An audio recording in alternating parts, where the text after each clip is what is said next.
Hi ನಮಸ್ಕಾರ. ನಾನು ನಿಮ್ಮ A I Mujawar sir, founder and director of Vikas career academy. ಆತ್ಮೀಯ ವಿದ್ಯಾರ್ಥಿಗಳೇ, ಇವತ್ತಿನ ಕ್ಲಾಸಲ್ಲಿ ನಾನು ನಿಮಗೆ ಅತಿ ಸರಳವಾಗಿ ಅತಿ ಸುಲಭವಾಗಿ ಇಂಗ್ಲೀಷಲ್ಲಿ ಹೇಗೆ ಬರೀಬೇಕು ಅಥವಾ ಇಂಗ್ಲೀಷಲ್ಲಿ ಹೇಗೆ ಮಾತಾಡಬೇಕು ಅನ್ನೋದನ್ನು ಹೇಳ್ಕೊಡ್ತಾ ಇದ್ದೀನಿ. ವಿಶೇಷವಾಗಿ ಇಲ್ಲಿ ಹೇಳೋದೇನಪ್ಪ ಅಂದರೆ, ನಾವು ಮೊಟ್ಟ ಮೊದಲನೇದಾಗಿ ಅಂದರೆ ನಮಗೆ ಸೆಂಟೆನ್ಸ್ ಫಾರ್ಮೇಷನ್ ಮಾಡೋಕ್ಕೆ ಕಷ್ಟ ಆಗ್ತಾಯಿದೆ ನಮಗೆಲ್ಲರಿಗೂ. ಇದು ಪ್ರತಿಯೊಬ್ಬರ ಸಮಸ್ಯೆ, ಒಬ್ಬರದೇ ಸಮಸ್ಯೆ ಅಂತಲ್ಲ, ಎಲ್ಲರದ್ದು ಅದೇ ಸಮಸ್ಯೆ ಇರುತ್ತೆ. ಬರಿತೀವಿ, ಓದ್ತೀವಿ, ಬೇರೆಯವ್ರು ಮಾತಾಡಿದ್ದು ಅರ್ಥ ಆಗುತ್ತೆ, ಆದರೆ ನಮಗೆ ಹೇಳಬೇಕಾದಾಗ ಸೆಂಟೆನ್ಸಸ್ಸು ನಮಗೆ ಬಾಯಿಗೆ ಬರ್ತಾ ಇಲ್ಲ.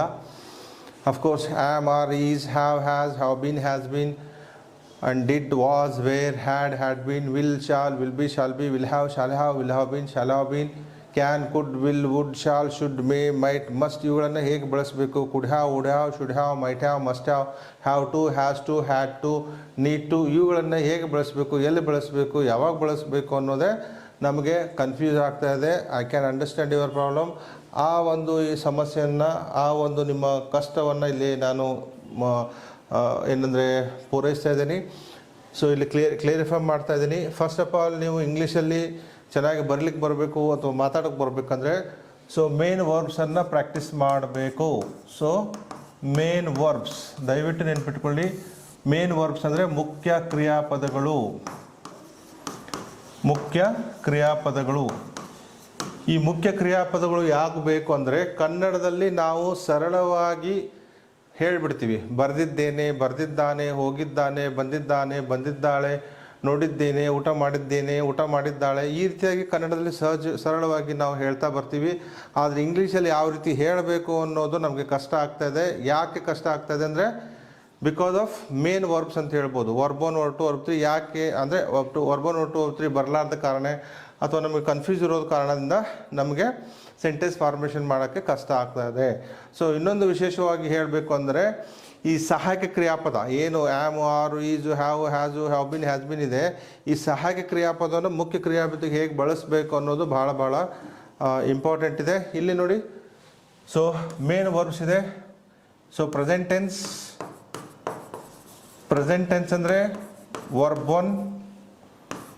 ವರ್ಬ್ 1 ಅಂದರೆ ಪ್ರೆಸೆಂಟ್ ಟೆನ್ಸ್. ದಯವಿಟ್ಟು ನೆನ್ಪಿಟ್ಕೊಳ್ಳಿ. ಇದಕ್ಕೆ ಕನ್ನಡದಲ್ಲಿ ನಾವು ವರ್ತಮಾನ ಕಾಲ ಅಂತ ಹೇಳ್ತೀವಿ. ವರ್ತಮಾನ ಕಾಲ. Second one is past tense.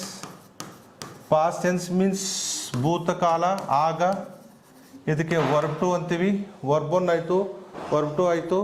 And third one is past participle. Past participle, ಭೂತ ಕೃದ್ವಾಚಕ. ಭೂತ ಕೃದ್ವಾಚಕ. This is verb 3. ಇದು ವರ್ಬ್ 1, ಇದು ವರ್ಬ್ 2, ಇದು verb 3.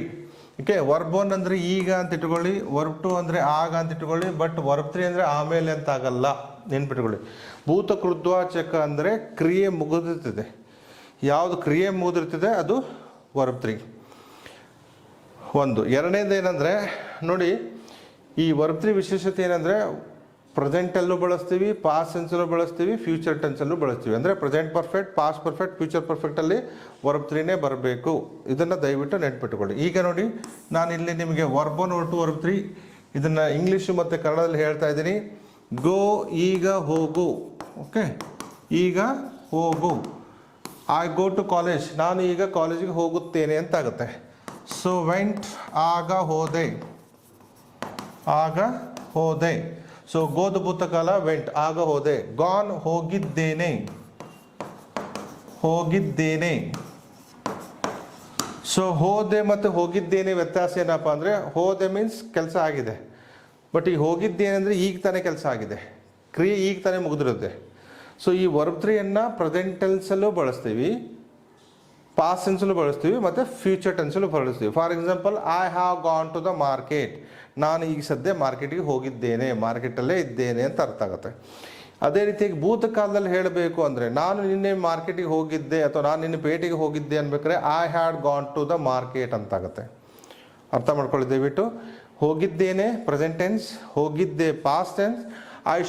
I shall have gone to the market tomorrow ಅಂದರೆ ನಾನು ನಾಳೆ ಪೇಟೆಗೆ ಹೋಗಿರುತ್ತೇನೆ, ಅಥವಾ ನಾನು ಈ ಸಮಯಕ್ಕೆ ನಾಳೆ ಪೇಟೆಗೆ ಹೋಗಿರುತ್ತೇನೆ. I shall have gone to the market by by this time tomorrow, ನಾಳೆ ಮುಗಿದಿರುತ್ತದೆ. ಸೊ ಈಗ ಮುಗಿದಿರುತ್ತದೆ, ಆಗ ಮುಗಿದಿತ್ತು, ನಾಳೆ ಮುಗಿದಿರುತ್ತದೆ ಅಂತ ಹೇಳಬೇಕಾದ್ರೆ ಈ ವರ್ಬ್ 3ಯನ್ನು ನಾವು ಬಳಸಬೇಕಾಗುತ್ತೆ ಆತ್ಮೀಯ ವಿದ್ಯಾರ್ಥಿಗಳೇ. ಸೊ ಕನ್ನಡದಲ್ಲೂ ಬರೆದಿದ್ದೀನಿ, ದಯವಿಟ್ಟು ಅರ್ಥ ಮಾಡ್ಕೊಳ್ಳಿ, ಬರ್ಕೊಳ್ಳಿ. ನಾನು ಕೇವಲ ಕೆಲವೇ ಅಷ್ಟೇ ಬರಿತಾ ಇದ್ದೀನಿ, ಮಿಕ್ಕಿದ್ದೆಲ್ಲ ನೀವು ಬರೀಬೇಕು, ಮಿಕ್ಕಿದ್ದನ್ನು ನೀವು ಪ್ರಾಕ್ಟೀಸ್ ಮಾಡಬೇಕು.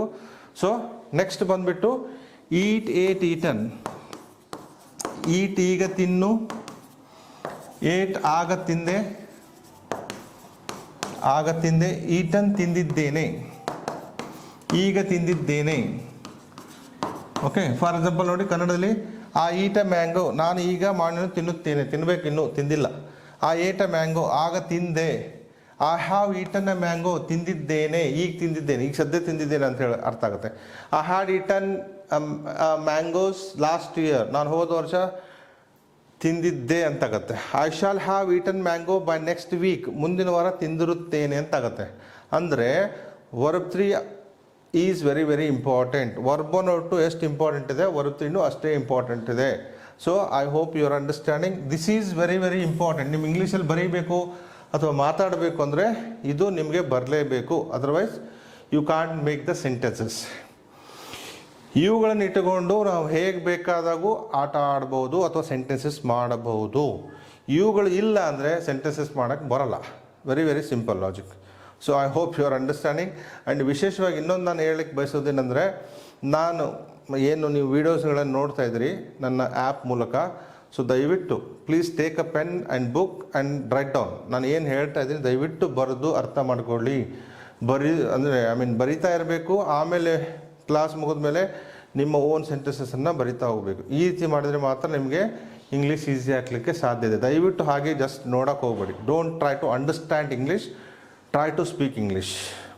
ಸೊ ಸಾಮಾನ್ಯವಾಗಿ ನಾನು ಸ್ಟೂಡೆಂಟ್ ಹೇಳೋದೇನಪ್ಪ ಅಂದರೆ, ಇಂಗ್ಲೀಷನ್ನು ಕಲಿಯೋಕ್ಕೆ ಹೋಗ್ಬೇಡ್ರಿ, ಇಂಗ್ಲೀಷನ್ನು ಮಾತಾಡೋಕ್ಕೆ ಟ್ರೈ ಮಾಡಿರಿ, ಇಂಗ್ಲೀಷ್ ಮಾತಾಡೋಕ್ಕೆ ಟ್ರೈ ಮಾಡಿರಿ. ಈ ಸೆಂಟೆನ್ಸಸನ್ನು ಬಳಸ್ಕೊಂಡು, ವರ್ಬ್ಸನ್ನು ಬಳಸ್ಕೊಂಡು ಇಂಗ್ಲೀಷ್ ಸೆಂಟೆನ್ಸಸ್ಸನ್ನು ಯೂಸ್ ಮಾಡ್ತಾ ಹೋಗ್ರಿ, ಯೂಸೇಜ್ ಇಂಗ್ಲೀಷ್ ಕಲೀರಿ ಅಂತ ಹೇಳಲಿಕ್ಕೆ ನಾನು ಬಯಸ್ತಾ ಇದ್ದೀನಿ.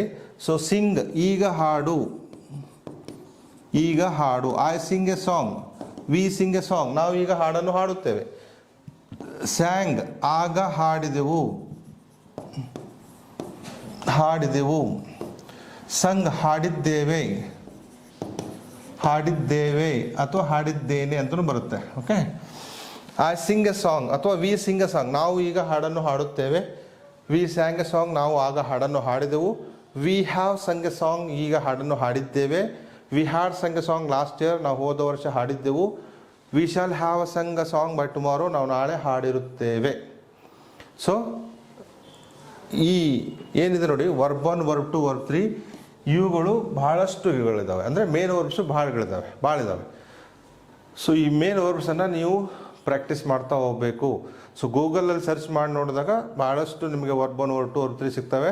ಸೊ ಅದ್ರ ಕನ್ನಡ ಅರ್ಥ ಮಾಡಿಕೊಂಡು ನೀವು ಇದನ್ನು ಪ್ರಾಕ್ಟೀಸ್ ಮಾಡ್ತಾ ಹೋಗಬೇಕು. ನೆಕ್ಸ್ಟ್ ರೈಟ್ ವರ್ಬ್ 1, ಇಲ್ಲಿ ನೋಡಿ ವರ್ಬ್ 1 ವರ್ಬ್ 2 ವರ್ಬ್ 3. ರೈಟ್, ಈಗ ಬರೆ, ಈಗ ಬರೆ. ರೋಟ್, ಆಗ ಬರದೆ,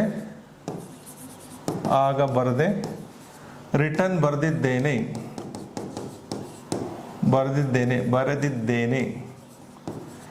for example, Hi writes a letter. Hi writes a letter ಅಂದರೆ ಅವನು ಈಗ ಬರೆಯುತ್ತಾನೆ, ಈಗ ಬರೆಯುತ್ತಾನೆ ಅಂದರೆ ಅವನು ಈಗ ಪತ್ರ ಬರೀತಾನೆ. ಹೀ ರೋಟ್ ಎ ಲೆಟರ್, ಅವನು ಆಗ ಪತ್ರ ಬರೆದ.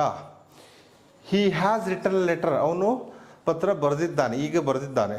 ಹೀ ಹ್ಯಾಡ್ ರಿಟನ್ ಲೆಟರ್, ಅವನು ನಿನ್ನೆ ಬರೆದಿದ್ದ ಅಥವಾ ಆಗ ಬರೆದಿದ್ದ. He will have written letter by next weak, ಅವನು ಮುಂದಿನ ವರ್ಷ ಅಥವಾ ಮುಂದಿನ ವಾರ ಪತ್ರ ಬರೆದಿರುತ್ತಾನೆ. ಸೊ ಇವುಗಳನ್ನು ದಯವಿಟ್ಟು ಪ್ರಾಕ್ಟೀಸ್ ಮಾಡಿ. ನಾನೀಗ ಏನು ಮಾಡ್ತೀನಿ ಅಂದರೆ, ಪ್ರೆಸೆಂಟ್ ಟೆನ್ಸ್ ಚಾರ್ಟ್ ಹಾಕಿ, ಪ್ರೆಸೆಂಟ್ ಟೆನ್ಸಲ್ಲಿ so I, we, you, he, she, it ಸೆಂಟೆನ್ಸಸನ್ನು ನಾನು ನಿಮಗೆ ತೋರಿಸ್ತಾ ಹೋಗ್ತೀನಿ. ಅರ್ಥ ಮಾಡ್ಕೊಳ್ಳಿ. ಸೊ ನಿಮ್ಮ ನೋಟ್ಬುಕ್ಕಲ್ಲಿ ಬರಿತಾ ಹೋಗ್ರಿ.